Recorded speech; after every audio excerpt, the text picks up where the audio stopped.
Buenas noches con todos, bienvenidos a esta primera entrevista con el arquitecto Juan Carlos Rioja. Hoy día vamos a hablar sobre Muru y el sistema de inversión pública para arquitectos. Muchas gracias por participar, Juan Carlos. Es importante resaltar que Juan Carlos es arquitecto colegiado y cuenta con amplia experiencia. Juan Carlos, cuéntanos, ¿de qué trata Muru? Hola Lisbeth, ¿qué tal? Bien, mira, Muru, en principio gracias por la oportunidad de mostrar el proyecto y de acercar un poco a los profesionales, a los colegas, al sistema. El Sistema Nacional de Inversión Pública en realidad es un tema ajeno a nuestra formación. Eh, Particularmente a mí, cuando era estudiante, nunca nos enseñaron qué cosa es el sistema de inversión pública y mucho menos nos han acercado a la plena comprensión de la importancia que tiene para nuestra disciplina, ¿no? Entonces, quería agradecerles por la oportunidad, quería agradecerles por el espacio. Muru es básicamente una iniciativa de un colectivo. Nosotros somos tres arquitectos, una community manager, un economista, un brand manager. Somos un equipo multidisciplinario que busca establecer un vínculo entre el gestor público, los gestores públicos y la demanda del Estado por infraestructura de calidad y la oferta de arquitectura, ya sea de estudiantes, de profesionales, oficinas de arquitectura que producen un volumen de arquitectura importante que muchas veces queda archivado en algún estante o terminan siendo proyectos con un fin netamente académico cuando en realidad podrían transformarse en infraestructura pública de calidad, ¿no? Durante la presentación vamos a ver distintos temas, desde conceptuales, filosóficos, si se quiere, hasta herramientas prácticas para que las personas que nos están escuchando puedan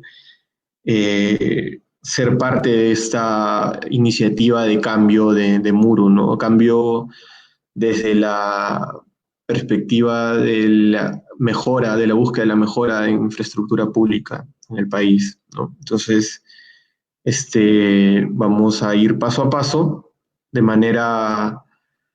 de manera que podamos abarcar, por lo menos de forma amplia, o, si se quiere, superficial, el sistema. El sistema de inversión pública es un tema bastante complejo, pero el objetivo de esta presentación es mostrarle a los arquitectos que no es tampoco algo que debería ser ajeno a nosotros, ¿no?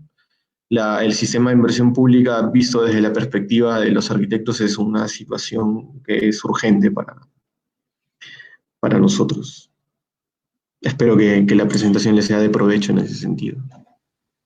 Está pensado. Muchas gracias, Juan Carlos, por esta breve introducción. Invito a todos los que nos están escuchando en estos momentos a que se queden hasta el final de la presentación. Vamos a tener puntos muy interesantes en esta exposición y también vamos a estar leyendo todos sus comentarios. Cualquier consulta pueden dejarlo en la barra de comentarios. Nosotros lo vamos a leer al final de la presentación. Sin más que decir, Juan Carlos, te dejo para que puedas empezar la exposición. Gracias Lisbeth. Y otra cosa, al final de la presentación vamos a dejar un código de descuento para los que nos siguen en redes, en Instagram y en Facebook. Vamos a dejar al final de la presentación un código que les va a permitir a todos los participantes del webinar acceder a un descuento del 10% en nuestro concurso, en un concurso semilla en Pativilca. Las bases las estamos lanzando el día de mañana, mediodía, así que, bueno, estén atentos. A ver, quería empezar la presentación con una pequeña reflexión que creo que viene al caso debido a la coyuntura que nos toca vivir. Está planteada a manera de pregunta, ¿no? ¿Es el Sistema Nacional de Inversión Pública un obstáculo para el desarrollo de nuestro país? Esa es una pregunta que se hacía con mucha frecuencia en el año en el que yo estudié la especialización. Y la conclusión a la que siempre llegamos es que no, el Sistema Nacional de Inversión Pública no es un obstáculo para el desarrollo de nuestro país. Esta es una reivindicación para todos, para el sistema en sí y para todos aquellos que creen que se pueden construir cosas aprovechando las herramientas que nos ofrece el sistema, ¿no? El Sistema Nacional de Inversión Pública, como cualquier otro sistema, ofrece parámetros, ofrece pautas, ofrece normas que son necesarias para poder ejecutar cualquier tipo de proyecto, ¿no? Entonces, por lo tanto, el sistema por sí mismo no es malo, no es una herramienta, en este caso es un conjunto de herramientas, ¿no? No son una traba en sí mismas, sino que simplemente tienen una mecánica de funcionamiento, ¿no? Que es lo que vamos a intentar descifrar en esta presentación. Como toda mecánica, en función de quién la utilice, puede ser o provechosa o, en todo caso, negativa para lograr algún objetivo que se esté planteando, ¿no? Entonces, ¿qué cosa es el Sistema Nacional de Inversión Pública? Para los que vieron el video de presentación, ahí dejé algunas pautas de qué cosa era el sistema, pero básicamente como historia, el sistema fue creado en el año 2000, en esa época estaba el gobierno de Alejandro Toledo, economista de profesión, y lo que el Estado peruano estaba buscando era justamente un sistema de normas y de principios que eviten el despilfarro del dinero público, ¿no? Hasta esa fecha no teníamos un sistema propiamente dicho de inversión pública. Lo que teníamos eran normas aisladas, un conjunto de reglas que no estaban concatenadas y que no estaban ordenadas. Entonces, al ingresar el gobierno de Toledo, lo que hace es, se crea el sistema, que en realidad es una copia de otros sistemas que existen en otros países de Latinoamérica, y establece una serie de normas y principios que rigen cualquier proyecto de infraestructura pública que se vaya a ejecutar en el país. Entonces, es un ecosistema, en realidad, el Sistema Nacional de Inversión Pública. Es un ecosistema, ya que funciona de manera transversal a cualquier tipo de proyecto de infraestructura pública que se ejecute. Como comentaba, el objetivo era evitar que se hagan cosas como la imagen de la diapositiva, ¿no? Ese es el parque al árbitro en Tumbes.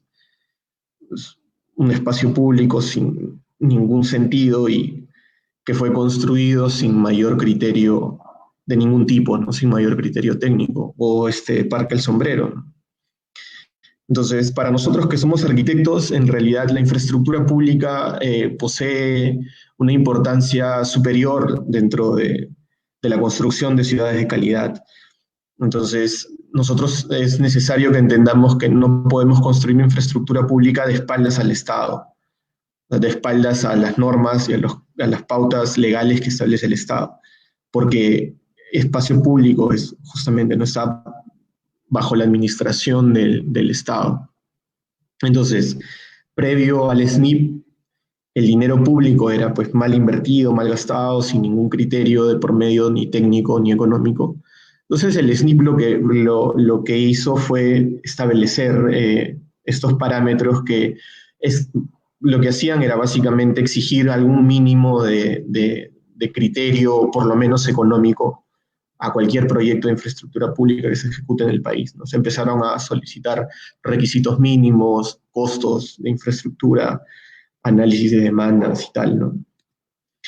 Entonces, en términos técnicos, el Sistema Nacional de Inversión Pública lo que buscaba era obtener la máxima rentabilidad social con la mínima inversión económica posible.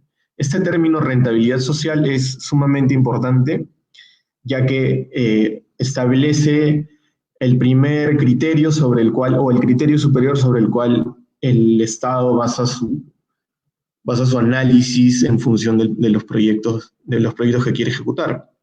Quiero decir, el Estado establece un parámetro que es el de la rentabilidad social para asegurar la viabilidad de los proyectos que intenta construir.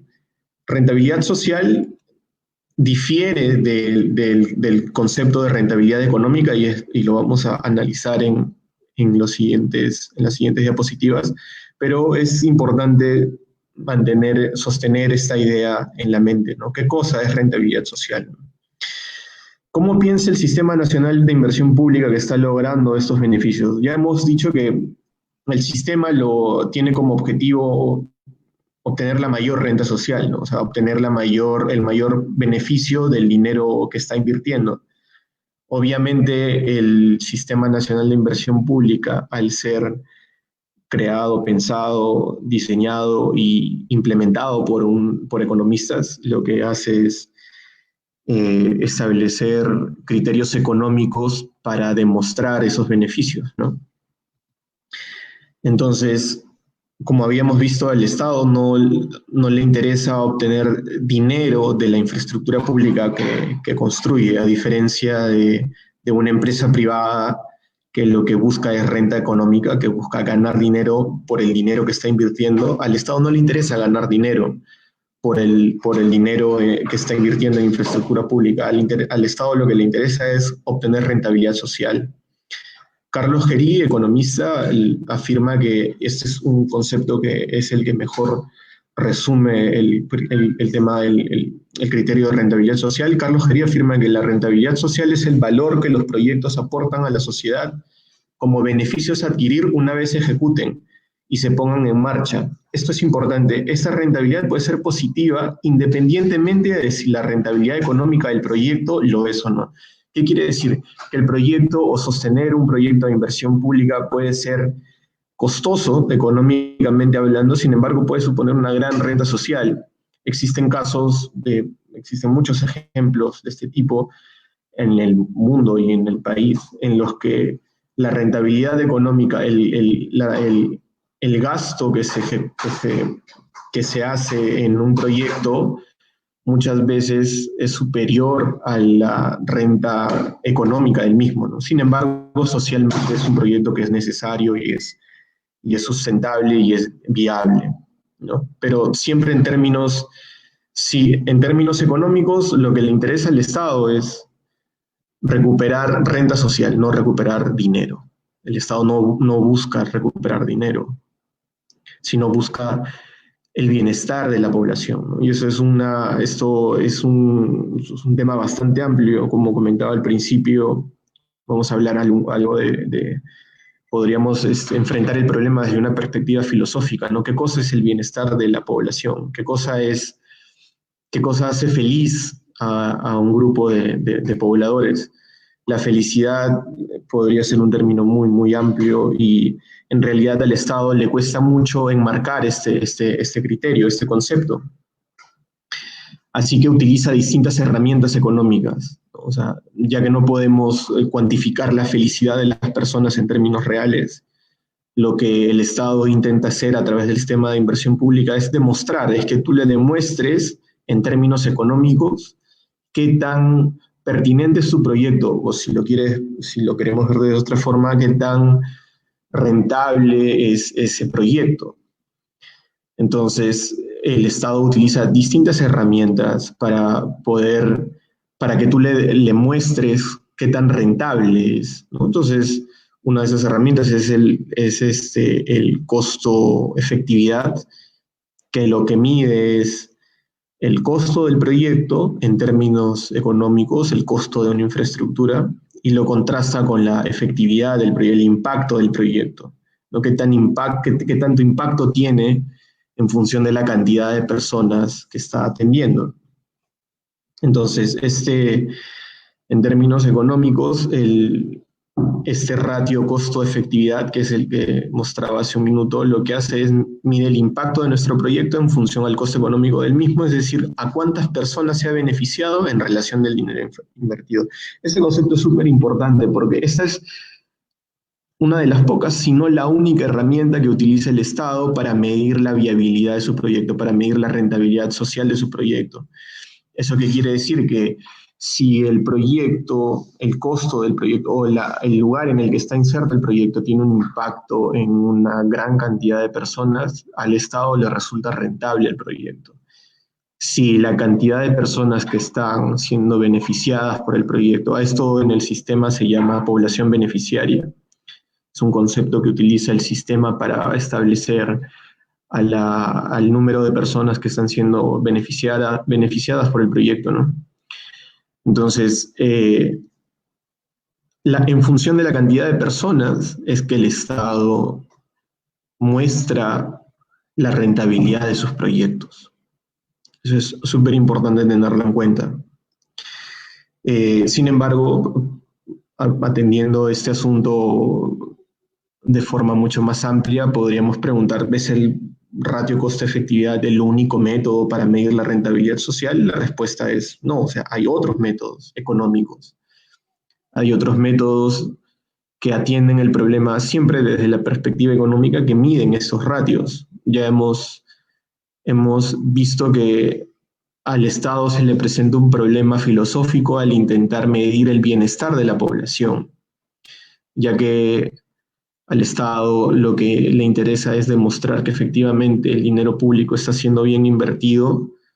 La pregunta obvia es, ¿cómo puedes hacer para medir ese bienestar, ¿no? Entonces, el costo-efectividad es una de esas herramientas en el Sistema Nacional de Inversión Pública, es la única que utiliza para medir estos beneficios. Sin embargo, a nivel global no es la única, ¿no? Existe, por ejemplo, el índice de desarrollo humano, que es un método muchísimo más complejo, que también mide el beneficio de un proyecto de inversión pública.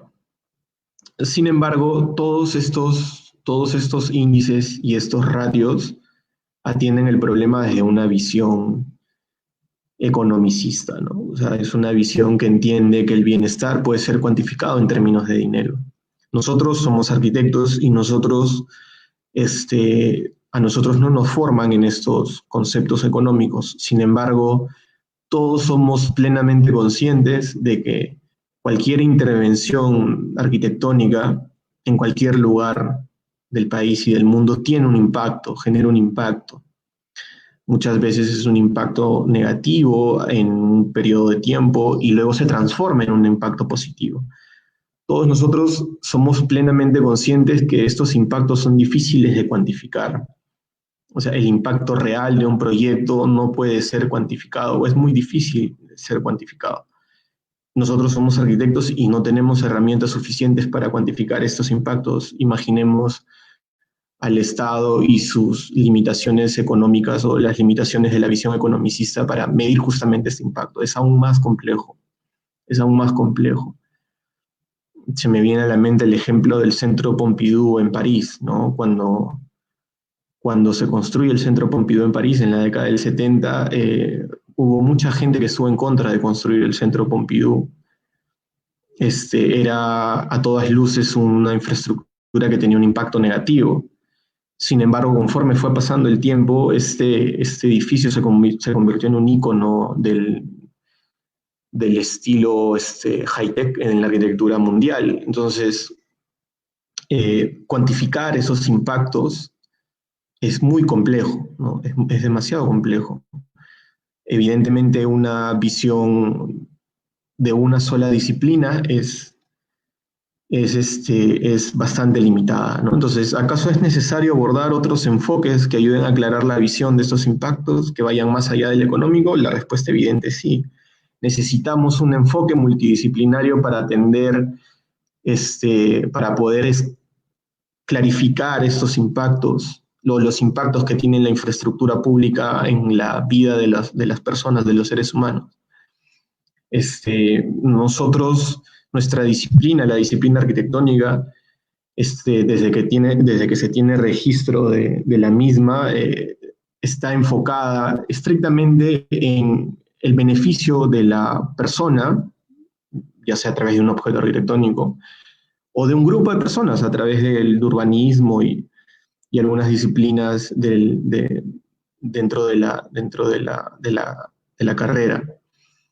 Entonces, la arquitectura, desde que se tiene registro de la misma, el objetivo ha sido el mismo, siempre ha sido el mismo, buscar el beneficio del ser humano. El ser humano tiene necesidades de vivienda, de recreación de distinto tipo, y la arquitectura responde a través de distintas tipologías a cada una de esas necesidades. Entonces, a nosotros nos une el mismo objetivo, que es buscar el beneficio de las personas. Así que nosotros deberíamos haber sido parte de la discusión. Cuando se crea el sistema de inversión pública y predomina la visión economicista en su creación, nosotros deberíamos haber sido parte de esa discusión, nosotros deberíamos haber estado presentes en la mesa para poder exponer nuestro punto de vista, nuestra perspectiva, que busca exactamente lo mismo, el beneficio del ser humano. Sin embargo, no hemos podido insertarnos en la discusión, ya que para nosotros los arquitectos nos es muy difícil expresar o exponer de manera objetiva los beneficios que trae consigo la infraestructura de calidad, ¿no? Hacer arquitectura de calidad, en cualquier sentido del término, presenta beneficios o trae consigo beneficios a una población determinada o a una persona determinada, a un grupo de personas determinadas. Entonces, ¿cómo manifestar, cómo visibilizar esos beneficios es la gran cuestión? Quiero mostrarles cómo trabaja el sistema de inversión pública. Hemos visto cómo piensa el sistema de inversión pública, hemos visto cuál es el problema que intenta resolver, hemos visto que al final el sistema de inversión pública, al igual que la disciplina arquitectónica, desde otra perspectiva, tiene el mismo objetivo, la persecución del bienestar del ser humano, ¿no? Así que vamos a ver cómo opera el Sistema Nacional de Inversión Pública. El Sistema Nacional de Inversión Pública utiliza un concepto que es el ciclo del proyecto. Nosotros somos arquitectos, en algunos casos somos llamados proyectistas. Nosotros entendemos qué cosa es un proyecto. Nosotros entendemos que un proyecto de arquitectura es básicamente la materialización de una idea.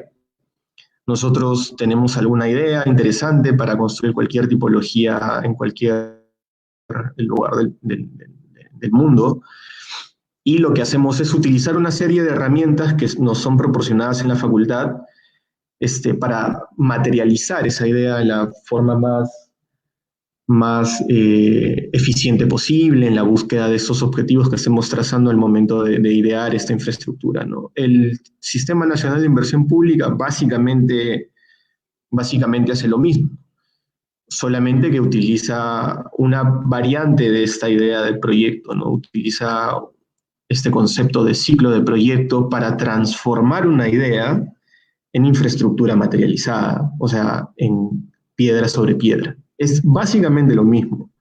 Entonces, quería en este momento detenerme un segundo para explicar, porque hemos hablado hasta ahora del Sistema Nacional de Inversión Pública. El Sistema Nacional de Inversión Pública se puede entender como el SNIP. El SNIP se le dio de baja sobre noviembre del 2016 y dio paso al INVIERTP. El Sistema Nacional de Inversión Pública, el SNIP, el llamado SNIP, y el INVIERTP son exactamente lo mismo. Usan básicamente los mismos criterios, salvo con un par de diferencias. El Sistema Nacional de Inversión Pública estableció los parámetros sobre los cuales se ha construido el INVIERTP, solo que el INVIERTP lo que buscaba era esta simplificación en los trámites, simplificación en la burocracia y tal. A mi modesto entender, y esto lo he conversado con algunos economistas, inserta dos grandes cambios. Primero, dentro del ciclo de proyecto, coloca una etapa previa, que es una etapa de planeamiento. Básicamente, un saludo a la bandera. Cada 2 años se reúnen autoridades locales para establecer un plan bianual de inversión pública. Ahora, este plan bianual puede ser alterado en distintos momentos del año, así que, como les comento, un saludo a la bandera. Y el segundo gran cambio es las fichas técnicas o estos trámites simplificados, que lo que buscan es hacer que, por ejemplo, si en tu comunidad necesitas un proyecto de agua potable, no tengas que pasar por todo el ciclo de proyecto para hacerlo. O si tienes que hacer un proyecto de desagüe o de alumbrado público, no tengas que pasar por todo el estudio complejo que te exige el Sistema Nacional de Inversión Pública. Entonces, SNIP e InviérteP son básicamente lo mismo. Simplemente insertan estos dos cambios.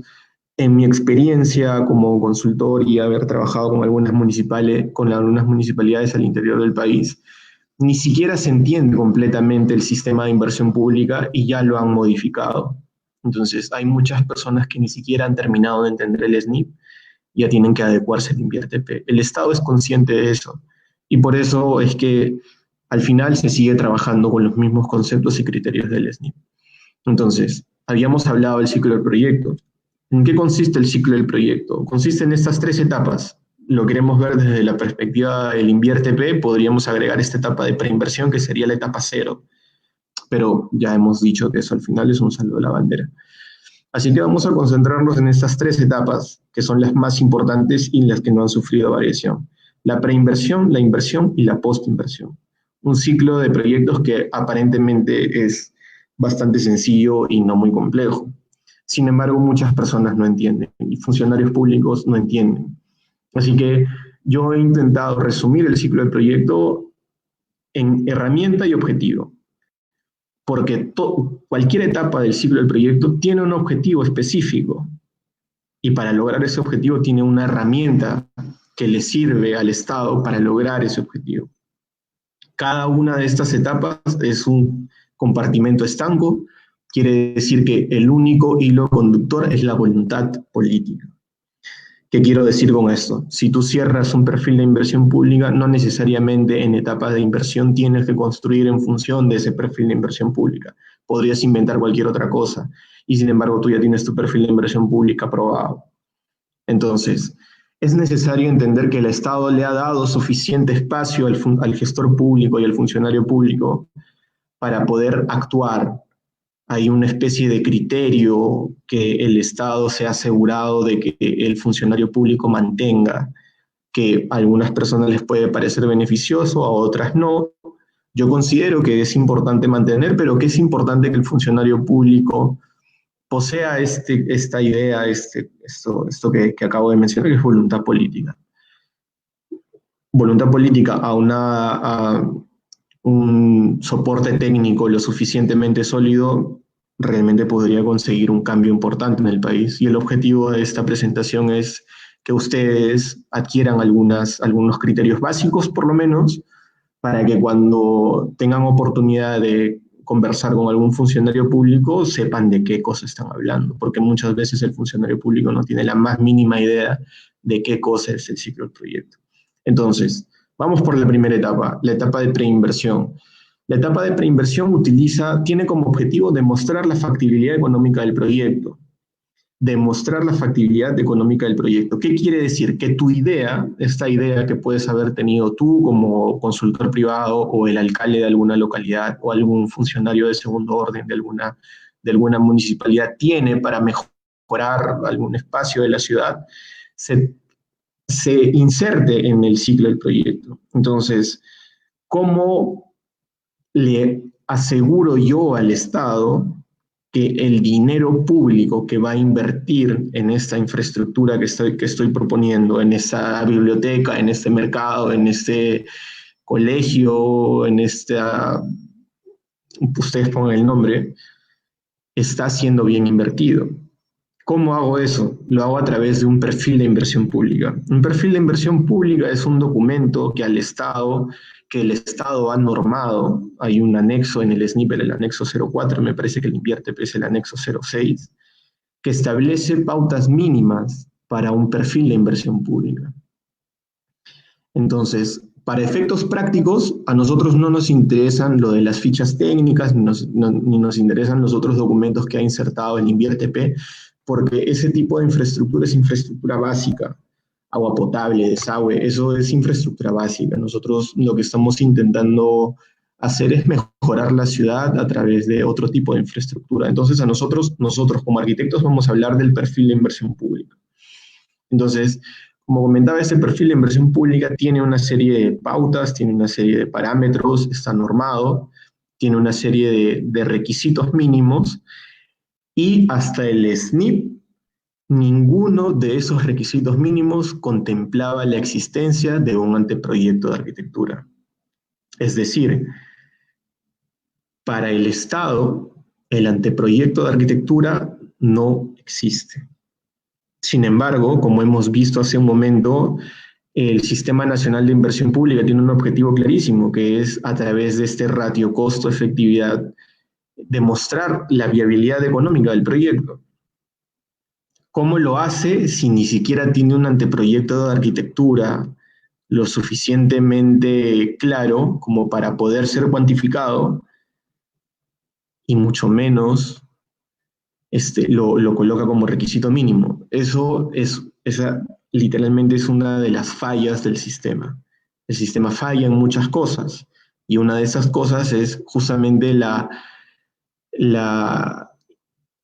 la poca importancia que le da el anteproyecto de arquitectura, la poca o nula importancia que le da el anteproyecto de arquitectura. Entonces, lo que es el perfil de inversión pública es básicamente un documento que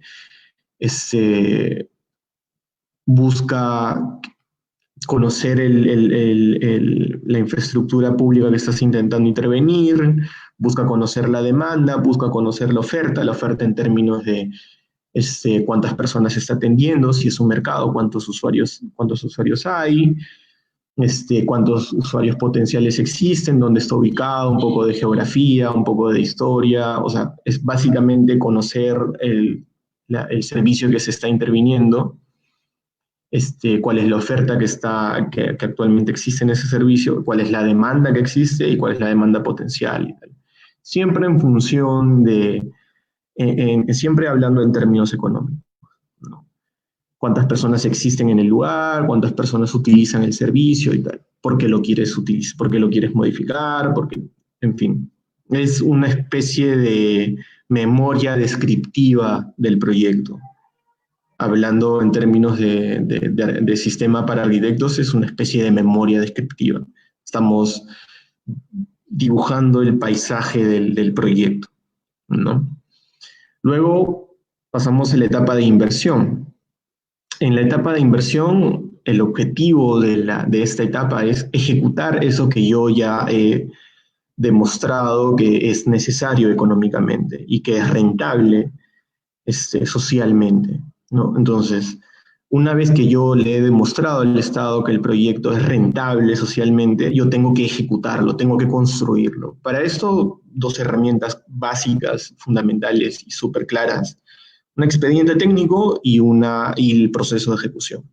Es decir, el desarrollo del expediente sin anteproyecto previo, sin ningún documento que me sirva de guía. Por eso, entre muchas otras cosas, es que los proyectos en etapa de ejecución terminan costando el doble.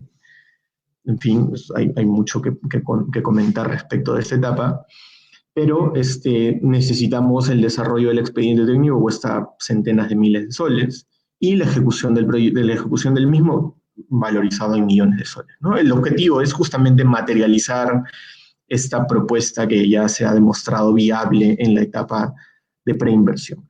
Y la tercera etapa, la postinversión, lo que busca es hacerle seguimiento, hacer el monitoreo de los objetivos trazados en la etapa de preinversión, ¿no? Lo que estamos intentando hacer en la etapa de postinversión es asegurarnos que efectivamente los objetivos trazados se están cumpliendo, ¿no? En este horizonte de tiempo del Estado, lo que exige para este horizonte de tiempo dentro de un proyecto, para los que tienen alguna experiencia en proyectos dentro del sector privado, el Estado exige un horizonte de proyecto de 10 años y una rentabilidad igual o superior al 10%, una rentabilidad social. Entonces, todos estos objetivos planteados en la etapa de preinversión, a lo largo de 10 años, se van monitoreando para que se vayan cerrando brechas, para que se vayan logrando objetivos. Hay distintas herramientas para poder hacerlo, ¿no? Evidentemente, esta etapa de postinversión es la menos atendida, ¿no? El planeamiento en el país deja mucho que desear a veces en infraestructura pública. No hay mantenimiento, en fin. Quería detenerme a señalar la importancia de la etapa de preinversión. Quería hacer hincapié en la importancia de la etapa de preinversión. Para empezar, la etapa de preinversión, como hemos visto, independientemente de esta etapa cero de planeamiento, el ciclo de proyecto realmente inicia con la etapa de preinversión, entonces la génesis del proyecto posee características propias ligadas a diferentes aspectos.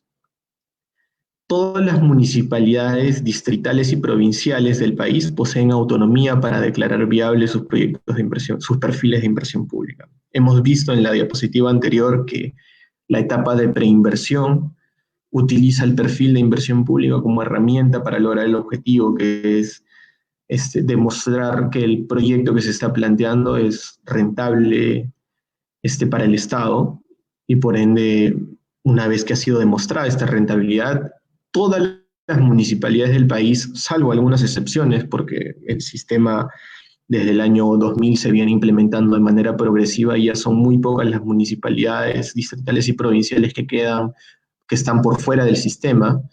Entonces podríamos asegurar que todas las municipalidades son autónomas. ¿Qué quiero decir?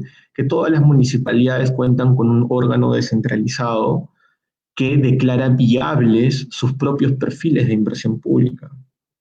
Eso es muy importante, porque en este concepto de descentralización del Estado que fue instaurado en la década, cuando inició el milenio en el año 2000, lo que ha conseguido es que cada municipalidad esté facultada legalmente para declarar la viabilidad de sus propios perfiles de inversión pública, independientemente de si son desarrollados dentro de la misma municipalidad o por consultores externos.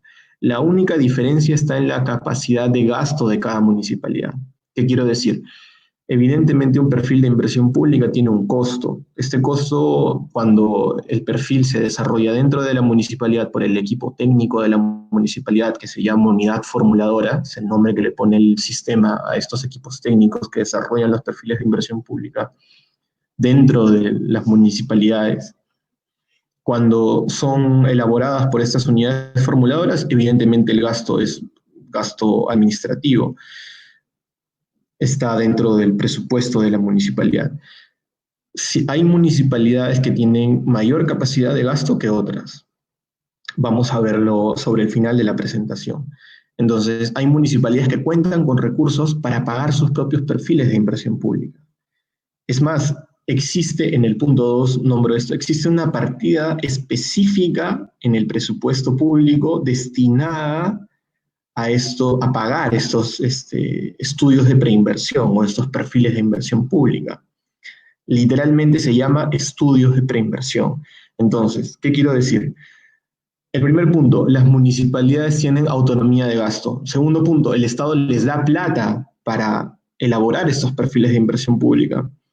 Y tercer punto, es muy importante, si no se inician, si no se contratan o si no se elaboran nuevos perfiles de inversión pública, no se da inicio a nuevos ciclos de proyectos, por lo tanto no se da inicio a nueva infraestructura pública.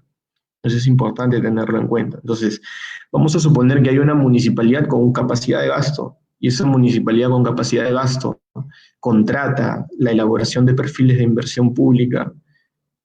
Esta municipalidad está en la posibilidad legal, está en la potestad legal de declarar viables esos perfiles de inversión pública, independientemente de si estén bien hechos o no. Independientemente de si estén bien hechos o no.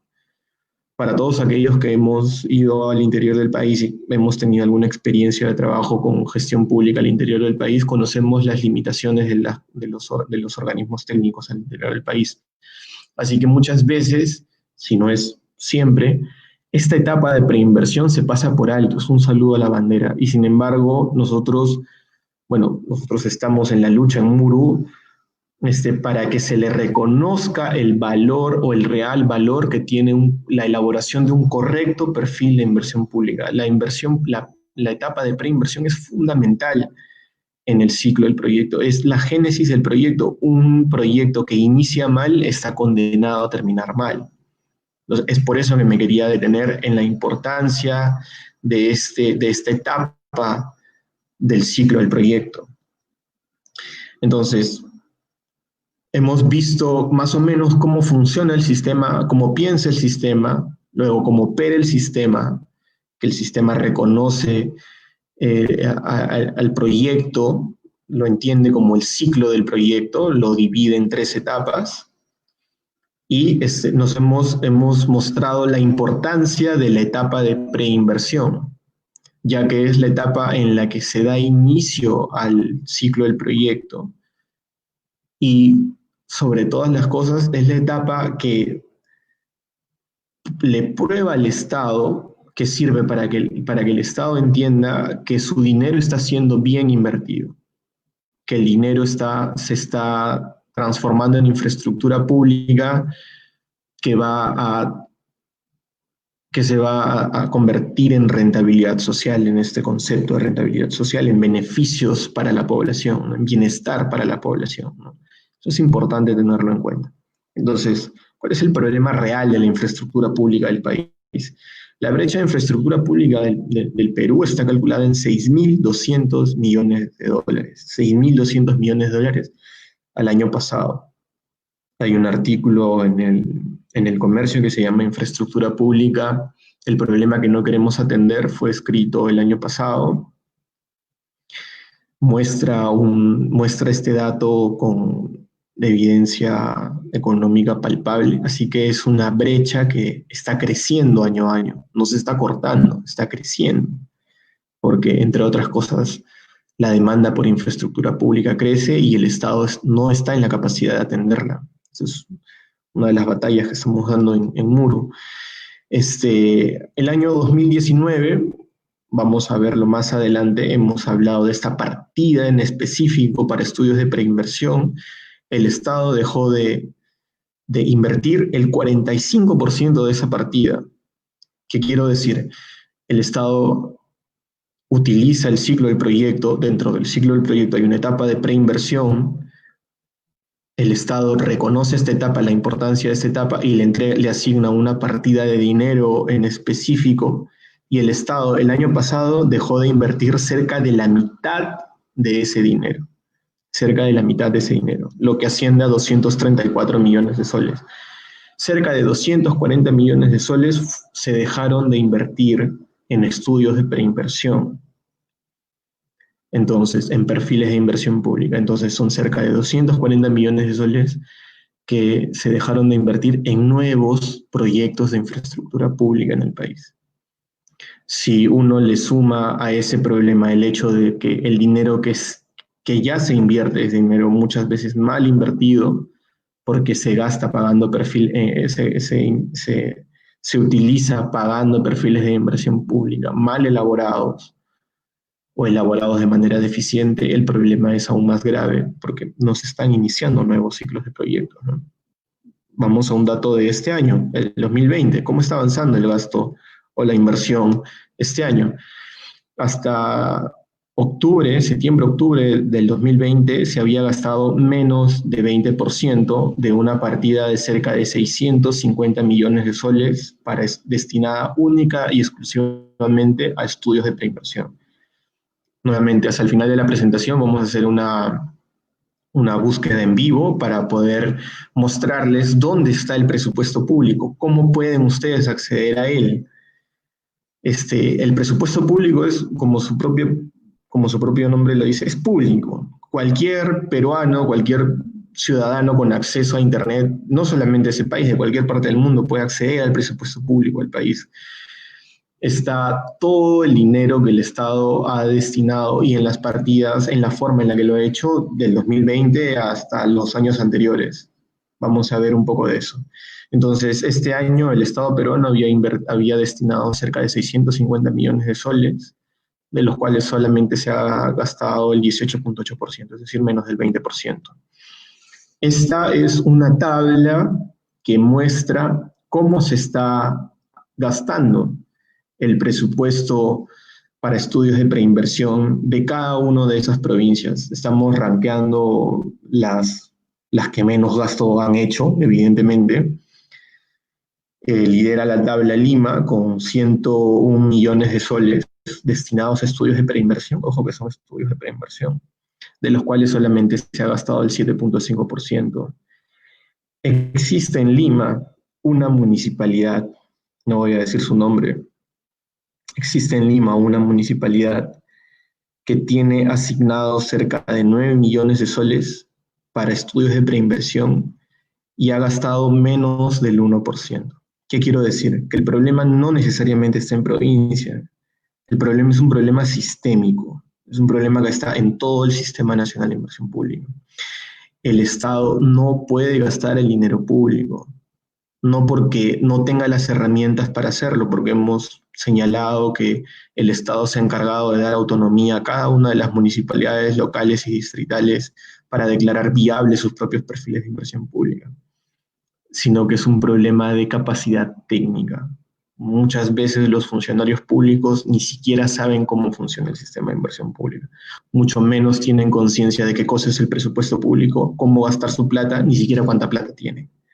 Entonces ahí podemos ver una serie de provincias que tienen X millones de soles a disposición, de los cuales han gastado el porcentaje que se muestra en esa tabla. Bastante revelador, por decirlo menos. ¿Por qué sucede esto? Acá viene la parte más, si se quiere, una de las partes más interesantes de la presentación. Había comentado en el video que estuvo dando vueltas en redes, que íbamos a mostrar en esta presentación una teoría desarrollada en el equipo de Muru que explica el por qué está sucediendo esta situación. La respuesta fácil es pensar en corrupción. Es lo que cualquiera tiene en la punta de la lengua. Bueno, es corrupción, autoridades corruptas y tal. Nosotros creemos que no.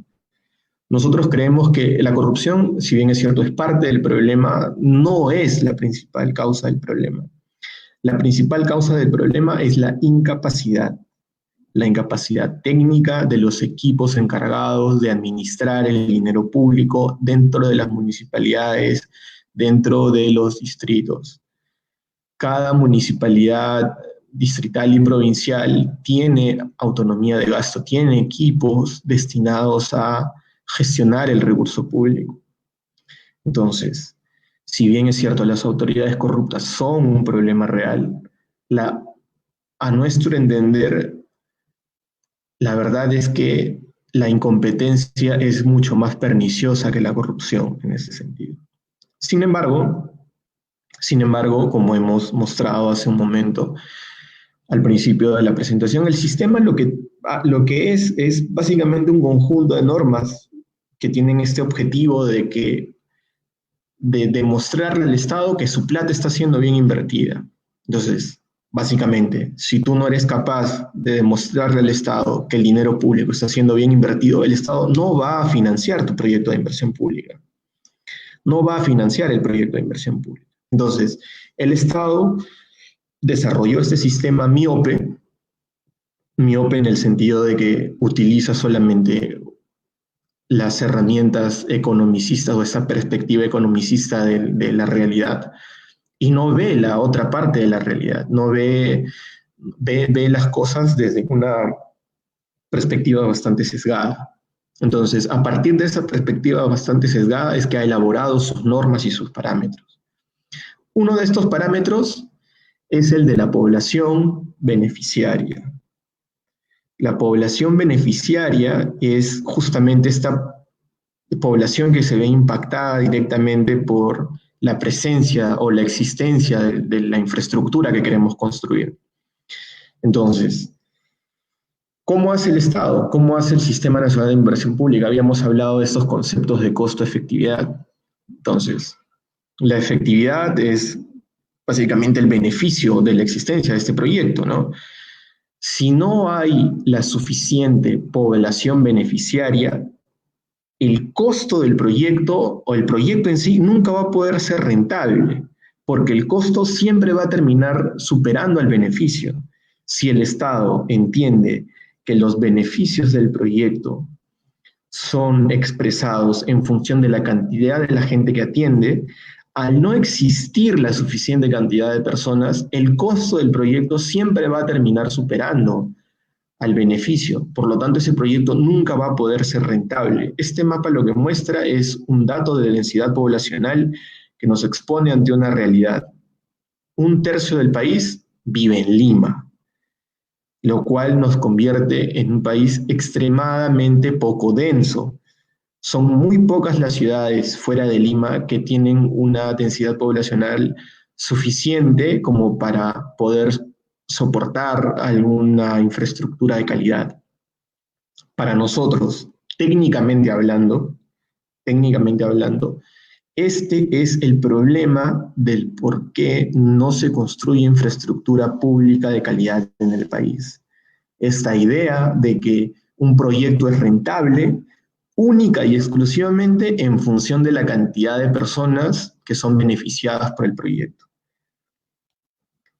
Bajo estas condiciones, cualquier método empleado hasta el momento va a dar como resultado un mal dimensionamiento de la demanda. O sea, quiere decir que ningún proyecto va a poder ver la luz, porque todos los proyectos van a estar condenados a fracasar en futuras etapas del ciclo del proyecto, ya que si todos los proyectos entienden que a mayor cantidad de personas beneficiadas, la rentabilidad va a ser superior, donde no van a haber personas, simplemente no van a poder haber proyectos. Parece una condición sencilla, pero al haber permitido que se constituya un sistema nacional de inversión pública miope, hemos permitido 20 años de ausencia de infraestructura pública de calidad y de manera masiva allí donde más se necesita, al interior del país. Nosotros como Muru, como colectivo, hemos identificado el problema y evidentemente tenemos una propuesta para resolverlo. ¿Cuál es nuestra propuesta? Hackear el sistema. Vamos a hackear el sistema de inversión pública. ¿Cómo lo vamos a hacer? Hemos visto que evidentemente la única herramienta que está utilizando el Estado para mostrar esta rentabilidad social es la cantidad de población beneficiaria, pero esa cantidad de población beneficiaria lo que hace es mostrar un beneficio económico. O sea, el Estado lo que quiere es que le demuestres en costo contra beneficio económico que tu proyecto es rentable. Entonces, vamos a agregar beneficios económicos al balance. O sea, el objetivo nuestro es, en sencillo, agregarle beneficios económicos al balance, porque si el sistema entiende que el beneficio económico tiene que ser superior al costo del proyecto en términos de dinero, si nosotros logramos agregar beneficios económicos a ese balance, vamos a poder hacer que el proyecto sea rentable socialmente, independientemente de la población beneficiaria. Ese es el objetivo, que la población beneficiaria no sea un factor condicionante para la existencia de infraestructura pública en un lugar. Lo vamos a hacer a través del desarrollo de anteproyectos de arquitectura, elaborados con criterios de sostenibilidad que generen beneficios tangibles y cuantificables. En el equipo Muru es parte del equipo Muru la arquitecta Evelyn Herrera. Ella es certificadora Edge y LEED, y es la que ha elaborado este criterio sobre el cual se fundamenta uno de los pilares de Muru, que es, en principio, hacer tangibles los beneficios de una infraestructura pública construida bajo criterios de sostenibilidad. ¿Qué quiero decir? Beneficios en función de ahorro energético, beneficios en función de reducción de huella de carbono, beneficios que pueden ser medidos, que son cuantificables, que son mesurables, no necesariamente por arquitectos, sino también por economistas, por quien sea que se enfrente al proyecto. Es necesario mostrar beneficios que ellos puedan cuantificar. Entonces, ese es uno de los alcances de la propuesta. En principio, gracias a una serie de estrategias proyectuales de sostenibilidad, hacer tangibles estos beneficios, que estos beneficios no sean simplemente sensaciones, percepciones, ¿no? Sino que, o hablando en términos estéticos, ¿no? Que sean beneficios que otros puedan medir. Entonces vamos a utilizar esas estrategias proyectuales que nos ofrece la disciplina de la sostenibilidad dentro de la carrera para poder lograr este objetivo. Y lo que vamos a hacer básicamente es transformar en términos económicos, un mercado de ese tamaño en un mercado de ese tamaño. Lo que nosotros ofrecemos en Muru, a través del desarrollo conceptual de esta idea, es la posibilidad de intervenir con infraestructura pública de calidad en cualquier lugar del país. Ustedes que me escuchan y que atienden esta exposición, ya sea en vivo o si tienen la oportunidad de verla grabada, quiero que entiendan que si están dispuestos a trabajar bajo nuestra metodología, lo que podemos conseguir es literalmente transformar el país en muy poco tiempo con infraestructura pública de altísima calidad, independientemente del lugar donde se construya, de la cantidad de gente que sea beneficiada por esta población, por esta infraestructura. En un marco legal, técnicamente bien desarrollado, y que le va a ofrecer una alternativa al país, una alternativa a los funcionarios públicos, una alternativa a las autoridades locales para poder llevar la mejor infraestructura posible a sus comunidades. Entonces, queríamos nuevamente hacer esta invitación a todos ustedes a tomar contacto con nosotros, ya sea que quieran trabajar algún proyecto nuevo o que quieran participar en alguno de los concursos semilla que vamos a elaborar. Las bases del primero se van a liberar mañana. Los invito a que nos sigan en Instagram y en Facebook, estén atentos.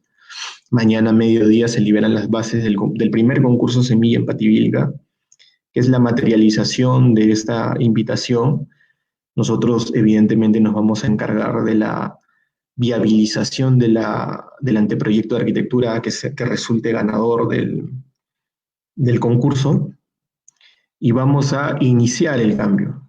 Vamos a iniciar este proceso que el Estado y que el país requieren para poder empezar a construir infraestructura pública de calidad y de forma masiva.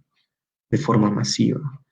No podemos estar supeditados a la construcción de 3 o 4 cosas en Lima y olvidarnos del resto del país. El país realmente necesita que le llevemos una alternativa de infraestructura pública de calidad.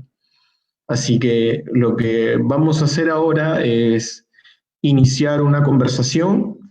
Hasta acá llegó la presentación pautada y, como había prometido en el video en el que los invité, quizá no muy, no muy alegremente, a participar del webinar, voy a hacer una búsqueda en vivo de estos presupuestos públicos para que ustedes aprendan cómo hacerlo y podamos empezar a exigir a las autoridades locales que inviertan el dinero que tienen a disposición. Pero sobre todo, y quizás sea lo más importante, que si no están en la capacidad técnica de gastar el dinero que tienen a disposición, contraten a gente que sí puede hacerlo. Eso es una paradoja que existe en el país. Muchas veces los lugares más pobres del país, los más alejados, son los que más dinero tienen. Entonces necesitamos empezar a cambiar esa realidad. Necesitamos empezar a dotar de infraestructura de calidad a los lugares más alejados del país y a los que muchas veces las que más recursos tienen y a su vez más carencias tienen. Así que estoy dispuesto a contestar todas las preguntas y vamos a ir preparando esta demostración en vivo de lo que es el presupuesto público y dónde está estructurado y cómo pueden ustedes empezar a buscarlo, ¿no?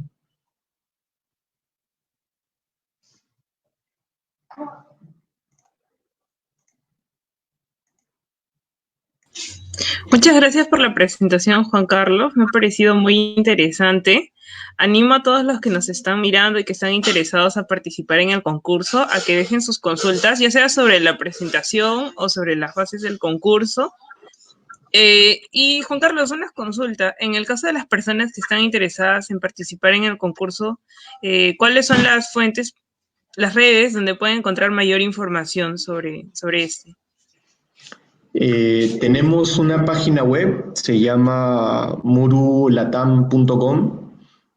Hay un botón que se llama Concurso Semilla, pueden entrar ahí están ya colgadas un breve resumen de las bases. Y también pueden seguirnos en Instagram, pueden seguirnos en Facebook. Ahí hay información no solamente del concurso Semillas, sino también un poco de la filosofía de Muru, qué cosa es Muru, cuál es el problema que atiende, algún dato sobre presupuesto público. Y también pueden encontrar algo de información acerca de que más o menos qué es lo que estamos persiguiendo como objetivo, en qué creemos. Hemos intentado perfilar una cuenta que hable no solamente de números y de datos, sino también que muestre algo de qué es lo que creemos, cuál es nuestra filosofía. Así que los invitamos a todos a que participen. En realidad, Muru por sí mismo como colectivo no existe sin la ayuda de todos, ¿no? O sea, nosotros buscamos que todos se unan, porque en realidad Muru es una oportunidad de que todos aquellos que han sentido la necesidad de poner un granito de arena para transformar la realidad del país, ahora es cuando nos estamos ofreciendo una puerta para que esto suceda, ¿no? Particularmente este tema lo he conversado no solo con arquitectos, sino también con economistas, con gente dentro del Estado, con algunos funcionarios públicos. Así que la teoría como teoría viene madurando hace ya mucho tiempo, así que estamos en la posición de ofrecerles una real oportunidad de materializar sus ideas, ¿no? De justamente ejecutar mucho de lo que a veces pensamos, ideamos, soñamos, qué sé yo. Así que, bueno, síganos en la web, en murulatam.com, síganos en Instagram, síganos en Facebook. Y ahorita vamos a hacer esta presentación. Al final de esta presentación vamos a dar el código para el concurso, para que obviamente hay una ficha de inscripción en línea que ya está colgada en la página web, pero los invito a que se inscriban desde mañana a mediodía cuando las bases estén disponibles. Ustedes van a poder ingresar el código que les voy a dar ahora al final de la presentación y automáticamente van a tener acceso a un 10% de descuento en el valor de la inscripción. Así que no se pierdan, pues, ¿no? Manténganse conectados.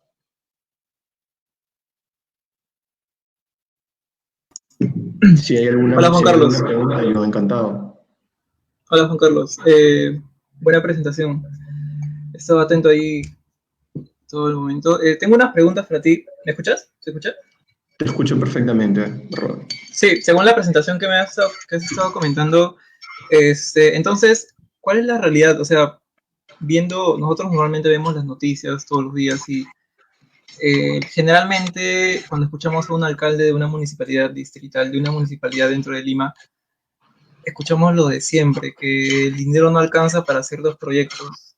O sea, en términos generales, tú me estás diciendo que, bueno, eso es mentira.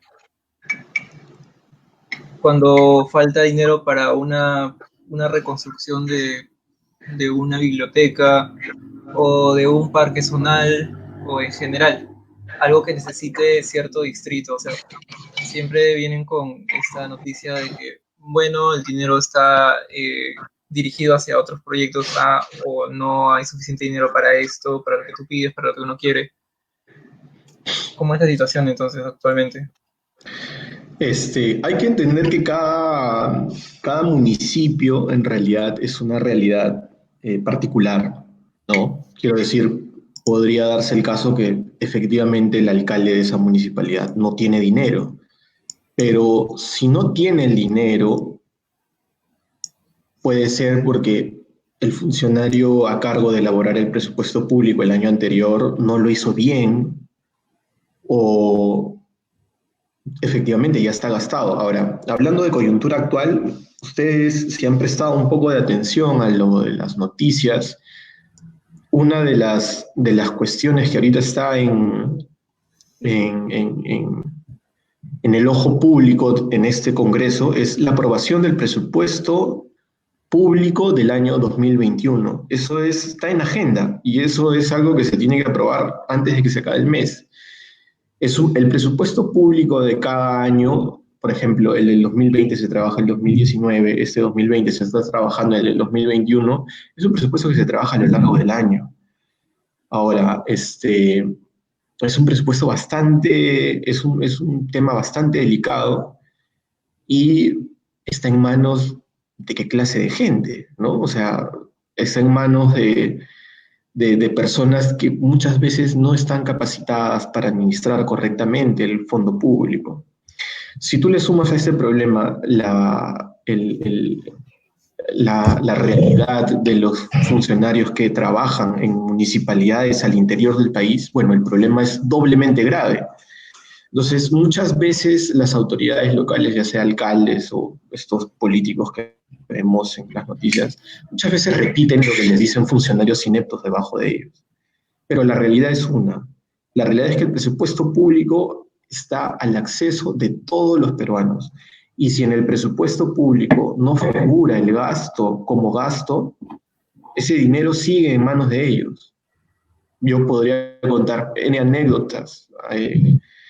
Se me viene una a la mente en la Municipalidad de Cajamarca, por ejemplo, hace algunos años, conversé con una funcionaria pública.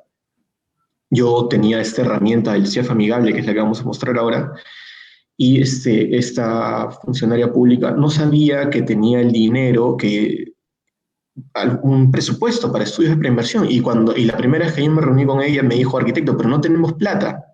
Entonces, hicimos esto que vamos a hacer en este momento en vivo, buscamos el presupuesto, vimos qué número tenía y yo le pedí a la funcionaria que vaya al área de presupuestos y que nos íbamos a reunir al día siguiente. Al día siguiente nos reunimos y efectivamente esta persona se entrevistó con la encargada de presupuesto público y la encargada de presupuesto público le dio exactamente el mismo monto que tenía disponible que figuraba en la página web sin necesidad de haber revisado la página web.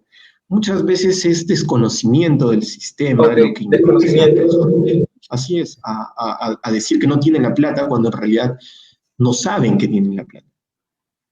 Pero sobre todas las cosas no saben cómo gastarla, ¿no? Entonces, eso es una situación bastante dramática, ¿no? Que muchas veces es más tangible al interior del país, ¿no? Es que es cierto lo que me cuentas. Esto lo he oído. Perdón, ¿se está echando eco? Se está escuchando eco, perdón. Es cierto lo que me cuentas, porque esa historia la he escuchado más de una vez. Incluso en mis ciclos universitarios de antes, estos registros de porcentajes de inversión que se retorna, lo he visto más de una vez. Y eso ha sido ya hace un tiempo.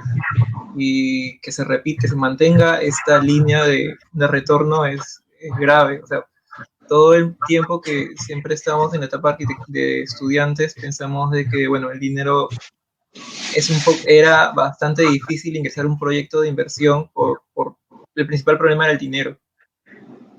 Pero planteando esto, ahora lo que nos vas a explicar en este momento es los procedimientos para iniciar un proceso de un proyecto público, ingresar a un proyecto público.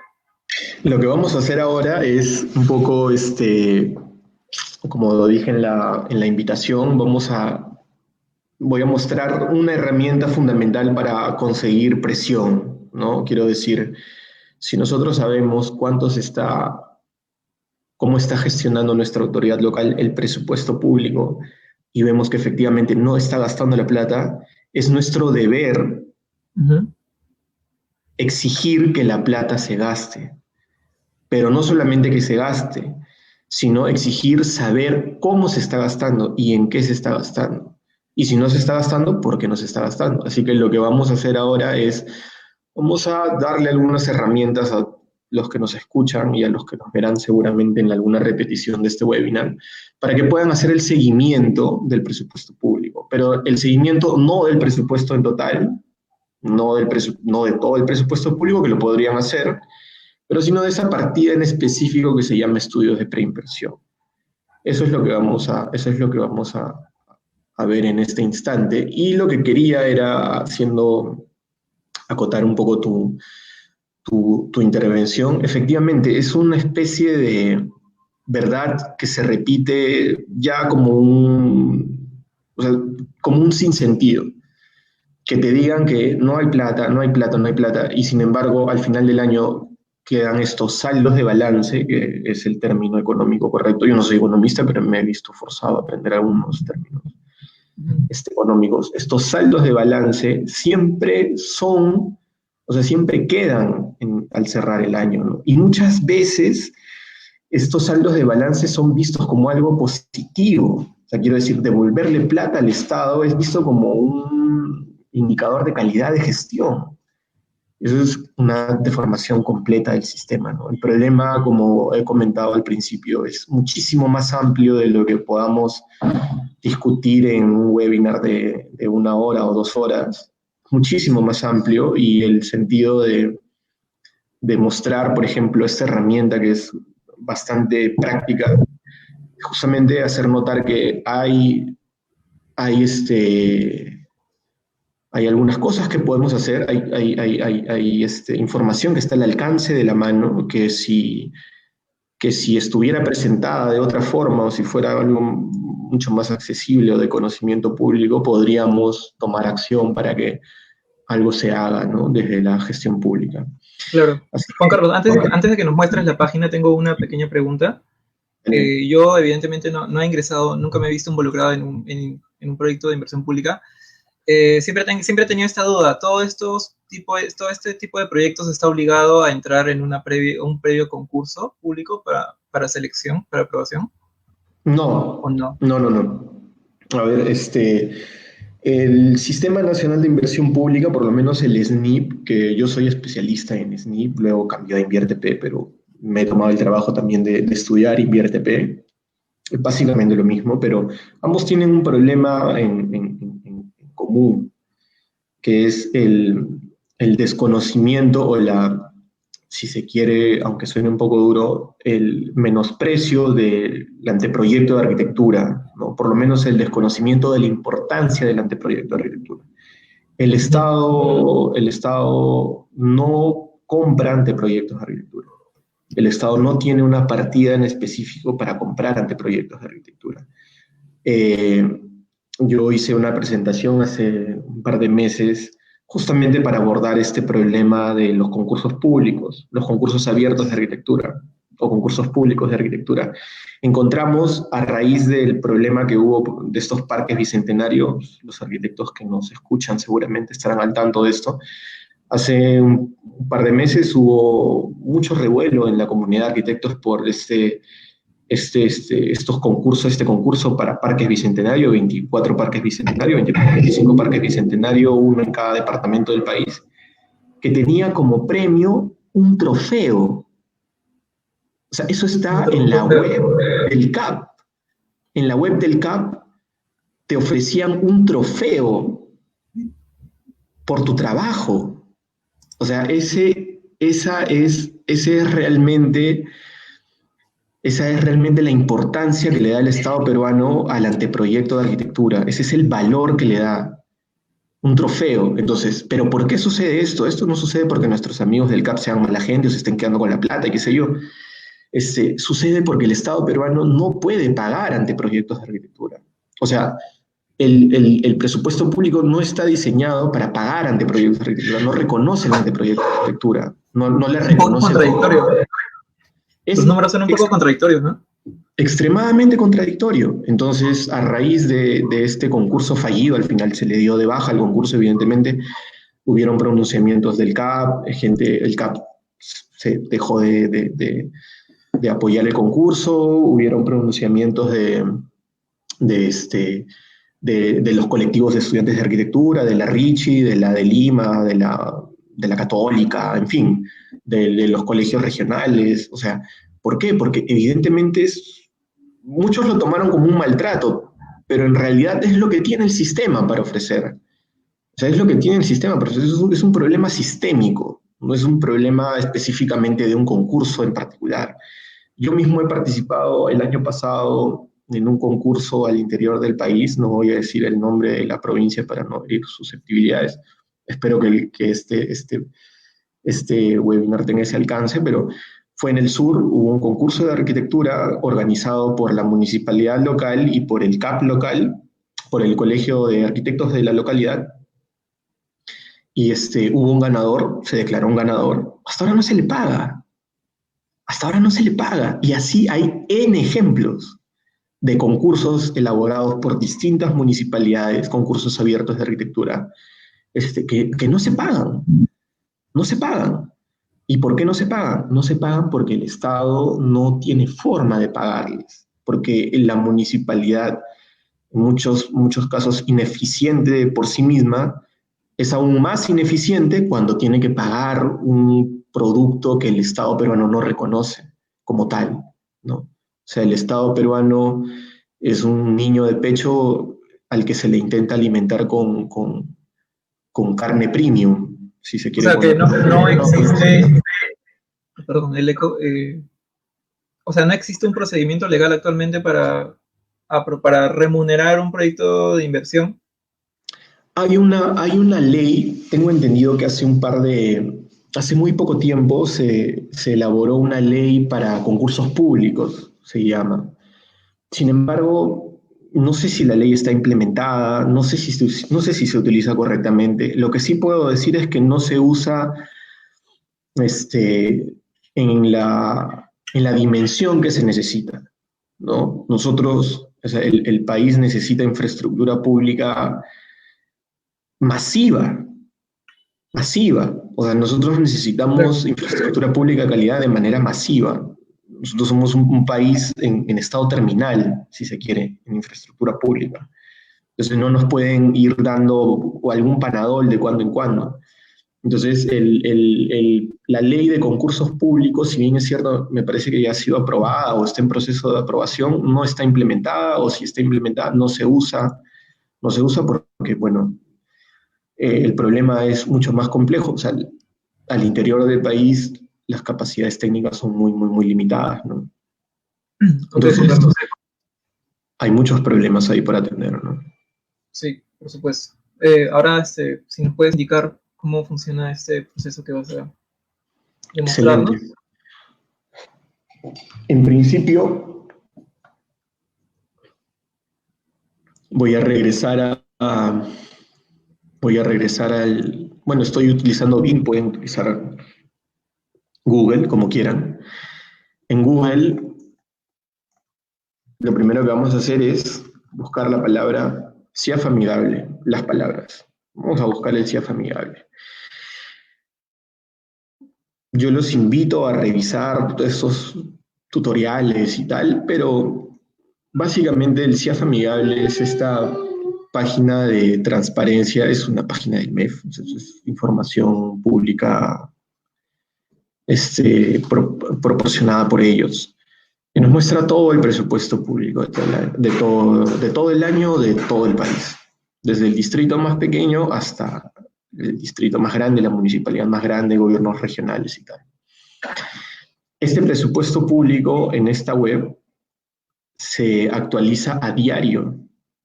Por ejemplo, podemos notar que abajo la última actualización se hizo el día de ayer. Y nos muestra el presupuesto público hasta el año 1999. ¿No? Entonces, está la información bastante completa. ¿Qué es lo que vamos a hacer? Vamos a empezar buscando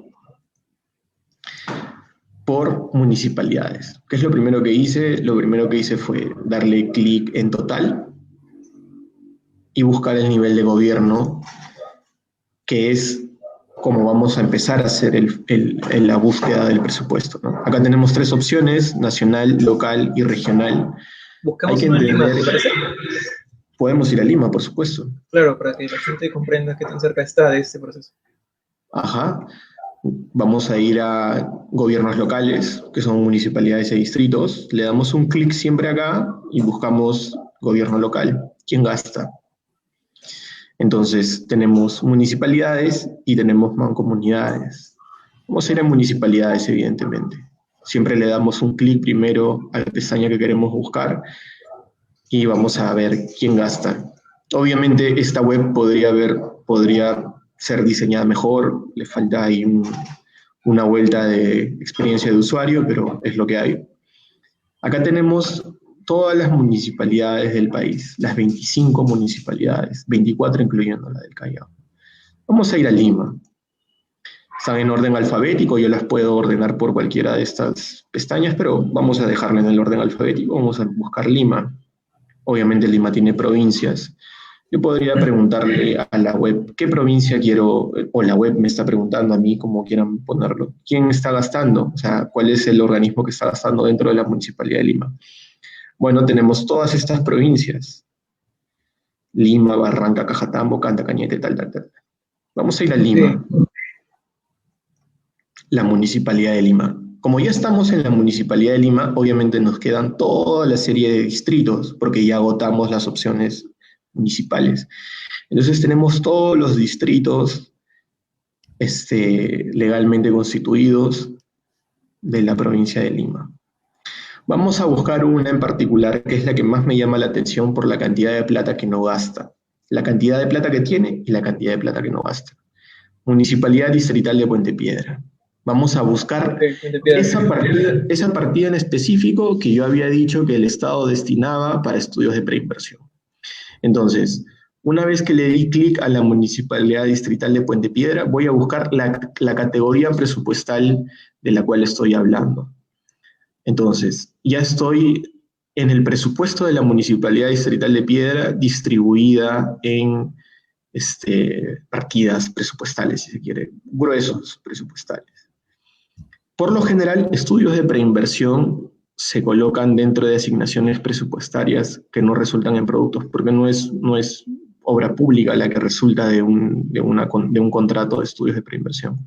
Entonces voy a buscar acá, asignaciones presupuestales. Esa ruta es la que se repite para todas las municipalidades distritales y provinciales, siempre que queremos buscar la partida de estudios de preinversión. Acá está. Estudios de preinversión. Esta es la partida de estudios de preinversión que tienen o deberían tener todas las municipalidades que tienen un presupuesto muy bien estructurado, o estructurado como el MEF lo solicita. Tiene un presupuesto institucional de apertura, yo le puedo dar un clic a esta llamada y me va a explicar qué cosa es el presupuesto inicial de apertura. Podría... En términos rápidos, ¿qué es? ¿Podrías explicar? En términos concretos es el presupuesto antes de alguna modificación. Los presupuestos sufren modificaciones a lo largo del año fiscal. El presupuesto institucional de apertura es el que se aprueba ahora en noviembre. Y el presupuesto institucional modificado es el presupuesto resultante al momento de que se hace la consulta luego de haber sido modificado. Se modifica, me parece, en marzo y en julio. Me parece que sufren modificaciones. Ok, que resulta mucho menor. A veces resulta menor, a veces resulta mayor, dependiendo de la gestión que haga la municipalidad. A veces se mantiene. Como este presupuesto se actualiza diariamente, bueno, es necesario hacer el rastreo periódicamente, ¿no? Luego tenemos que el presupuesto institucional modificado, que es el presupuesto al día de hoy, es de 9.185.646 soles solamente para estudios de preinversión. Ojo, solamente para estudios de preinversión. Si conversáramos con algún economista especialista en presupuesto público, en realidad en Muru trabajamos con una persona que es economista especialista en presupuesto público, yo no lo soy. Esta partida podría ser utilizada también para pagar algunas otras cosas, pero todas ligadas a estudios de preinversión. Podríamos utilizarla para pagar expediente técnico, para pagar estudios de preinversión, pero nada más. O sea, si nos podemos puristas, bueno, también podremos pagar expedientes técnicos con esta partida. Pero lo ideal es que se utilice para pagar estudios de preinversión, para pagar perfiles de inversión pública. O sea, Entonces, con 9 millones de soles, por ejemplo, estoy a una pregunta al aire. ¿Cuántos proyectos de preinversión estamos hablando? tendrías que dividir 9 millones entre 20.000 soles, que es un promedio de lo que cuesta un perfil de inversión pública típico. 20.000 soles. Ok.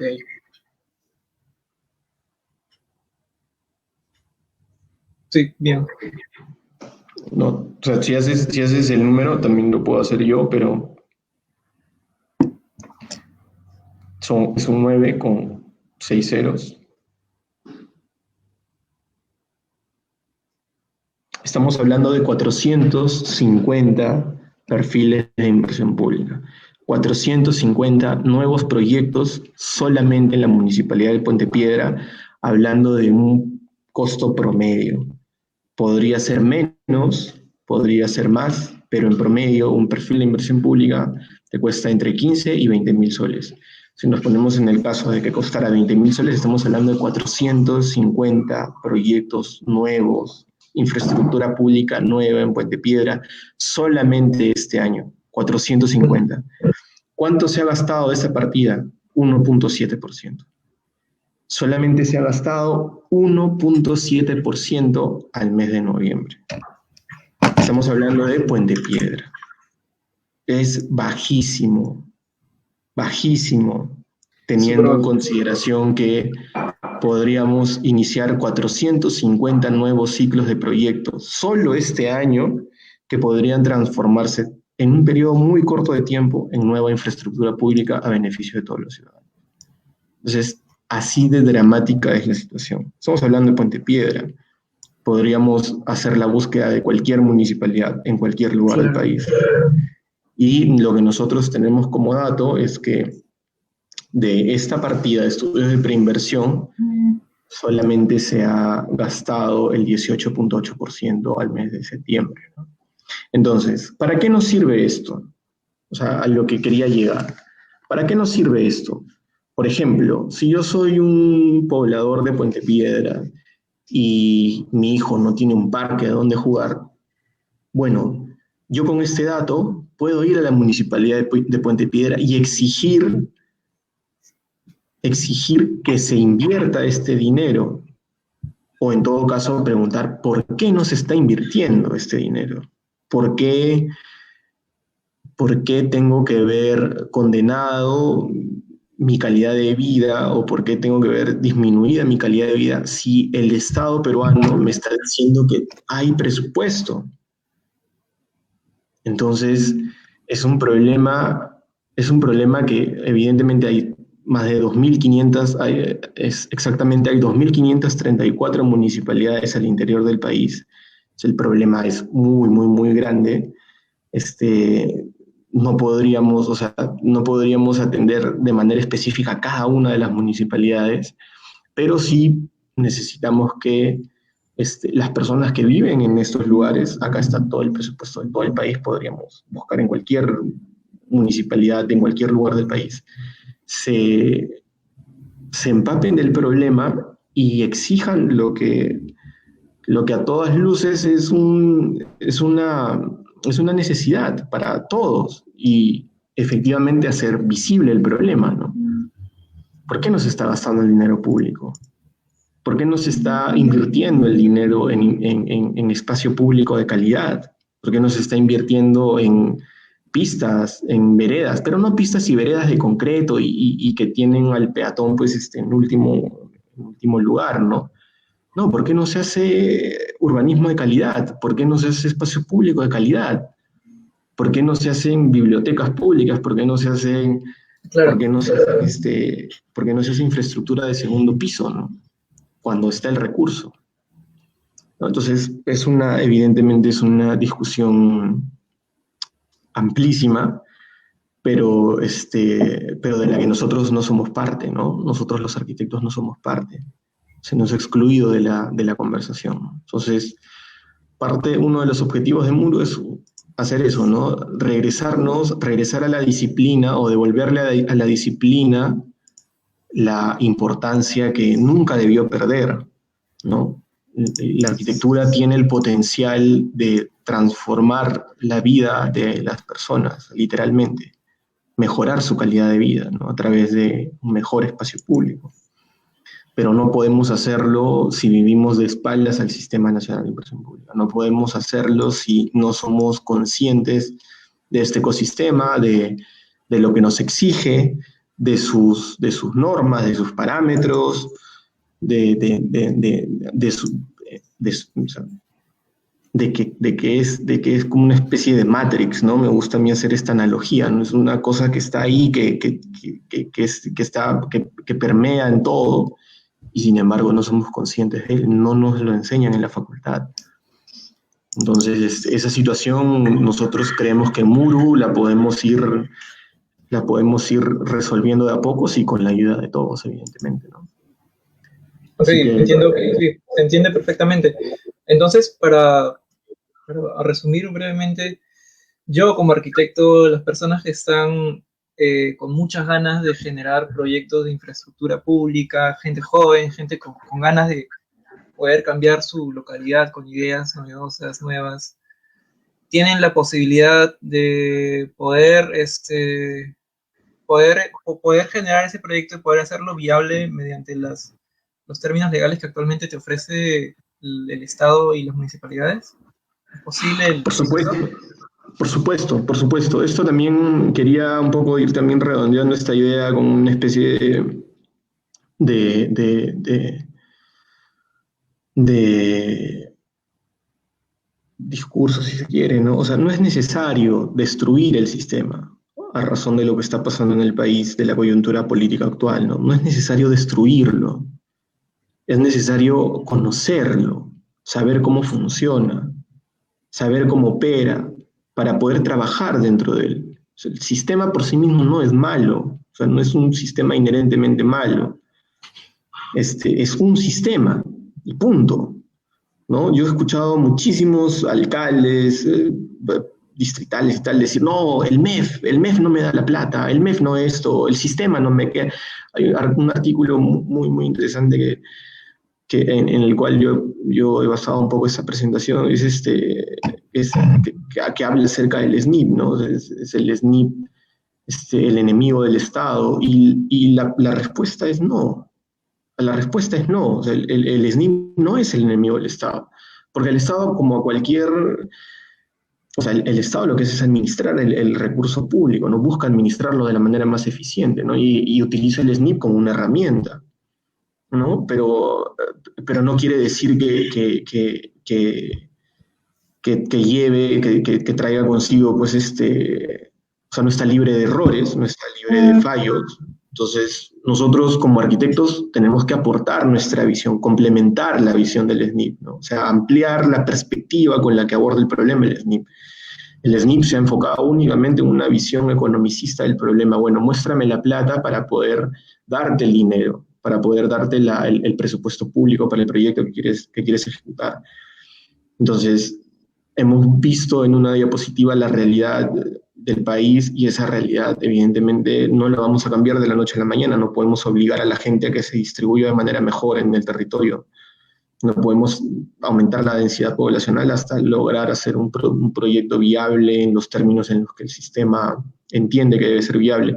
Tenemos que atender el problema desde otra perspectiva. Necesitamos involucrarnos en la discusión, pero no para quebrar el sistema, sino para ampliar su entendimiento del problema, ¿no? Entonces, ese es un poco el objetivo que tenemos en Muru, ¿no?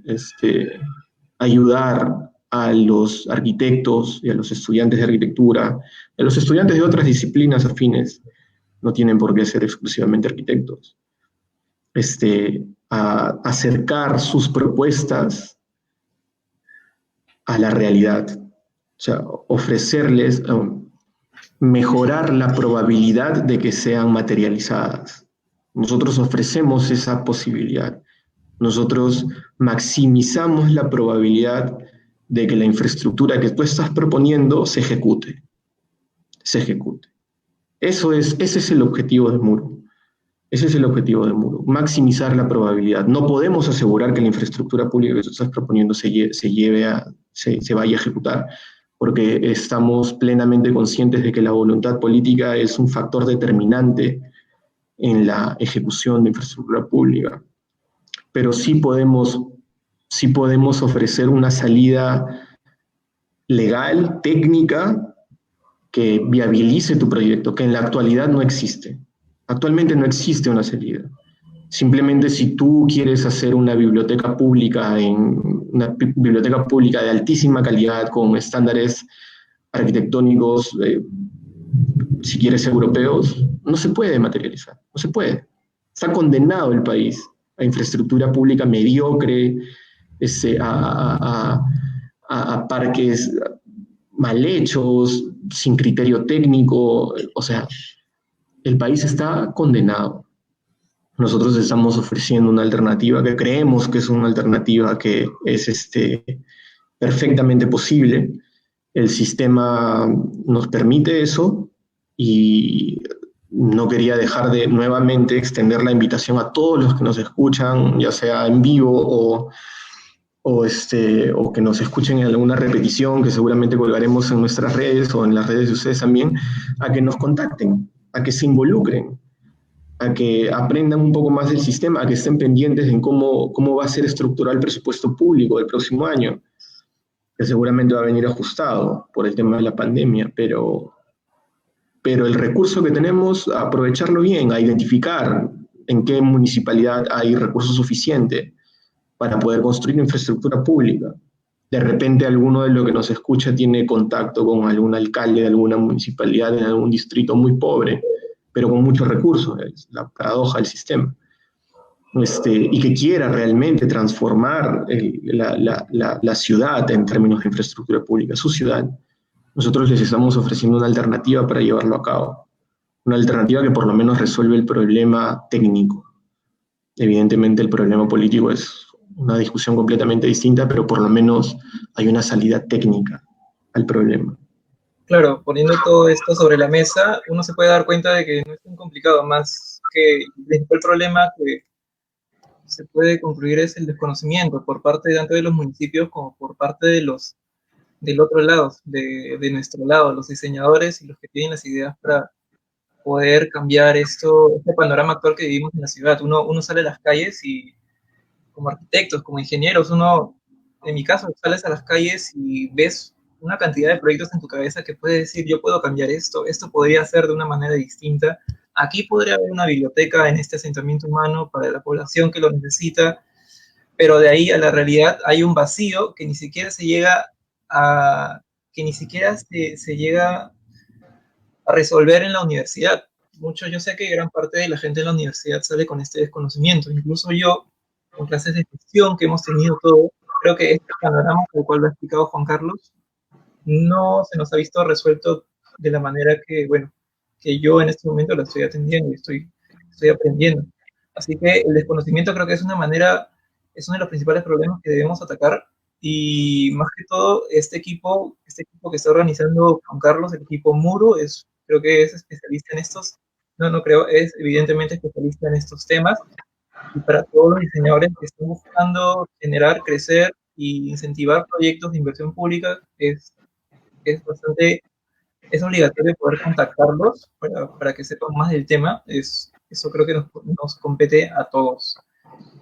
Juan Carlos, creo que esta noche no hay preguntas, pero el tema que nos has explicado ha sido bastante amplio y creo que el video va a estar permanentemente en la página para que todos los que lo necesitan lo puedan ver. Asimismo, pueden contactarse con Muro, que es una organización que tiene una cuenta en Facebook y tiene su página oficial. Pueden contactarse con Juan Carlos o con Juan Carlos personalmente, o pueden hablarnos a nosotros de Jati y nosotros podemos contactarlos con él. Juan Carlos, muchas gracias por todo el tema que nos has explicado muy detalladamente. Yo quería, antes de cerrar Sí, por favor. el webinar, quería dejar el código para el Claro. concurso. El código para el concurso, nosotros, como comenté, mañana estamos lanzando las bases al primer concurso Semilla. Muru en quechua es semilla, que hace alusión a este inicio de ciclo de proyecto. Nosotros en la plataforma, en la organización atendemos la etapa de preinversión porque consideramos que es la etapa fundamental en el ciclo del proyecto o en un proyecto exitoso. Muru hace alusión a esa semilla y concurso semilla es justamente la mecánica que estamos utilizando para recoger anteproyectos de arquitectura. No es la única mecánica, pero sí, si ustedes o si alguno de los que nos escucha quiere ponerse en contacto con nosotros a través de las redes, lo puede hacer. Sin embargo, estamos invitándolos a participar a este concurso que se va a hacer el día de... Las bases se van a exponer el día de mañana. En la ficha de inscripción ustedes van a encontrar un espacio donde pueden colocar el código de descuento. El código es JATI SC01. JATI SC01. CS, perdón. JATI CS01. CS de concurso semilla. Entonces, es JATI CS01. CS, sí, de concurso semilla. JATI CS01.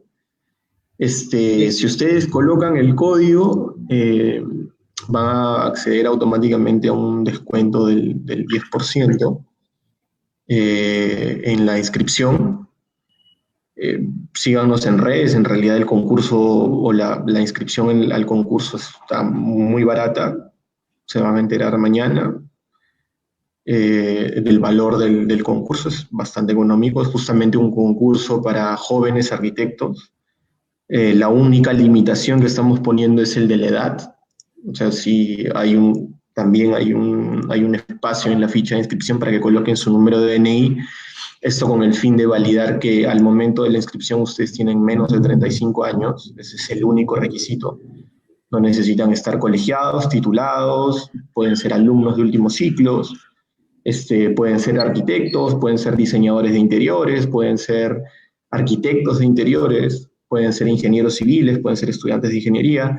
En realidad, el concurso es abierto para todos. Estamos proponiendo el diseño de un parque en Pativilca, concretamente en la Asociación de Vivienda Santa Rosa, un espacio bastante degradado, con muchos problemas, pero que es un espacio típico, o sea, tiene más o menos el mismo perfil que el Tablada del Urín o que muchos otros lugares en el país. Entonces, nosotros en Muru no nos interesan los lugares muy rimbombantes ni nada parecido. Nosotros estamos a por la infraestructura pública en los lugares más empobrecidos del país, porque consideramos que esa es la verdadera potencia de la propuesta. Construir infraestructura pública en los lugares más empobrecidos del país. Así que nuevamente los invito a participar. Como les comento, no tienen que ni siquiera ser estudiantes de arquitectura. El único requisito es que sean menores de 35 años al momento de su inscripción. Y evidentemente pagar la tarifa, ¿no? JATI CS01 es el código. Acceden al descuento y va a ser el primero de muchos otros concursos semilla, estoy seguro, que tienen un objetivo claro, buscar de manera agresiva que la arquitectura o que el anteproyecto de arquitectura se transforme en infraestructura pública construida. Nosotros en Muru, para nosotros, el concurso abierto de arquitectura es un medio para lograr un fin. Para nosotros, la parte más interesante de un concurso abierto de arquitectura es lo que sucede después del concurso abierto de arquitectura. Lo que se hace con el objeto, con el anteproyecto, con la propuesta ganadora, eso es lo más interesante para nosotros. Y el objetivo es justamente tener la mejor solución posible para poder acercar esta solución a la Municipalidad de Pativilca. Vamos a hacer un evento con el alcalde de la Municipalidad de Pativilca en la que pueda recibir el perfil de inversión pública completamente gratuito en esta ocasión. Nosotros obviamente vamos a hacer el paraguas legal y técnico para que el perfil conserve los valores arquitectónicos de la propuesta, pero esa mecánica evidentemente la vamos a replicar con bastante frecuencia el próximo año, así que los invito a todos a mantenerse atentos en redes. Ok, Juan Carlos, perfecto. Repetimos una vez más. Felicitaciones, Juan Carlos. Sí, muy buena iniciativa. Si quieren formar parte del concurso que nos está ofreciendo Muru acerca del diseño de un parque de Santa Rosa ubicado en Pativilca, contáctense con Muru. Ya saben, el código de descuento del 10% es JATI CS01 y recibirán un descuento del 10% para formar parte de un concurso público para el desarrollo de un proyecto en Pativilca. Es una muy buena oportunidad, no tanto para arquitectos como para cualquier otra especialidad relacionada con la construcción. Y nada, eso es todo por hoy. Creo que por noche ya estuvimos bastante tiempo, creo yo. Pero la información fue bastante precisa, fue bastante detallada, de verdad me interesó mucho. Y no queda más que agradecerte, Juan Carlos, por estar aquí presente con nosotros. Muchas gracias. Gracias a ustedes, muy amables, cuídense mucho. Nos mantenemos en comunicación. Saludos a todos. Adiós. Adiós a todos.